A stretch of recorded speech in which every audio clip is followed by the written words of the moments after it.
With the various ongoing emergencies, we're getting lots of questions coming through to the ABC. Here to answer some of them is Treasurer and Infrastructure Minister Bill Yan, who was on site of the troubled Darwin River Dam last night.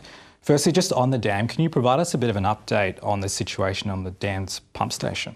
Yeah, I'm glad to. Last night, the teams from Power and Water got one of the pumps back up and running, providing water into Darwin, and just this afternoon they've managed to get a generator in and get the second pump up and running, which will supply Darwin's needs. And what that means for the people of Darwin is that water restrictions have ended, so you can get out and have a decent shower now.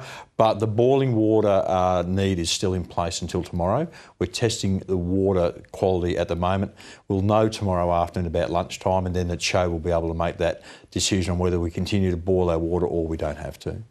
And obviously early days right now, but do you have any idea of sort of the cost for repairs at the moment for the station? Yeah, look, it's very, very early days. They're still assessing the extent of the damage. When I was there last night, to see the amount of electrics and electronics that were damaged and the work that the team did to get a pump up and running, and then the second one was phenomenal. But I think it's going to be probably a week or two before we get a full idea of the extent of the damage.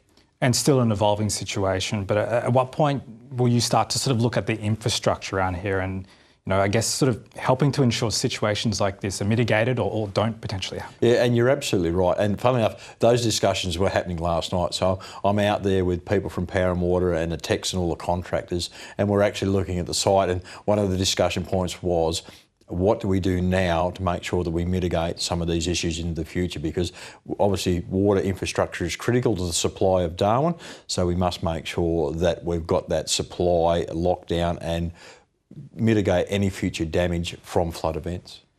And just finally, obviously we're getting support for flood-affected people with relief payments. For those Territorians, what sort of disaster relief payments are available and who's actually eligible? Yeah, there's about $600 per adult, $300 per child. I think it's capped at around about $1,500 per family. There's also, for those that are affected in those disaster areas, there's recovery payments of about $8,800 to replace white goods and furniture for those in those areas. So as we get the places locked down as to which are in a disaster area, we'll be standing up the centres like we have in Katherine, where people can go, make sure you bring your ID and you can apply for those payments. So we're working very closely with the Commonwealth to make sure that those payments are delivered as fast as we can. Bill Yan, thanks for joining us. Absolutely a pleasure. A call for Darwin residents to limit water use lifted late this afternoon, with overnight work at the Darwin River Dam pump station paying off. We've got 54 people dedicated to bringing the pump station back online, including 20 technical staff and contractors who worked through the night last night under floodlight in particularly horrendous conditions. Today, 2 of 4 pumps are up and running on temporary generators, with Power and Water staff carving temporary roads to get them through. Water supply for Greater Darwin is currently part bore water, sourced near septic tanks. And while initial tests showed no contamination, the whole region is still on a boil water alert, pending further testing. And that is a precautionary measure to make sure that we remove risk from the system. It has been a very trying couple of weeks, and the last thing we need on top of that is an outbreak of gastroenteritis to complicate things for residents of Darwin and Palmerston region.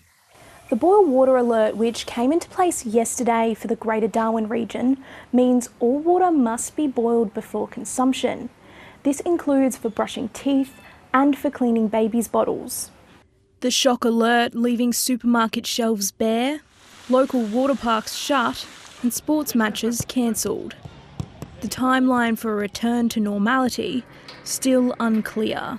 At this stage, our estimate is for up to 5 days. We're obviously throwing everything at this to get it connected as quickly as possible. We hope we can do it sooner. A capital city on alert in unprecedented times. Tilda Colling, ABC News.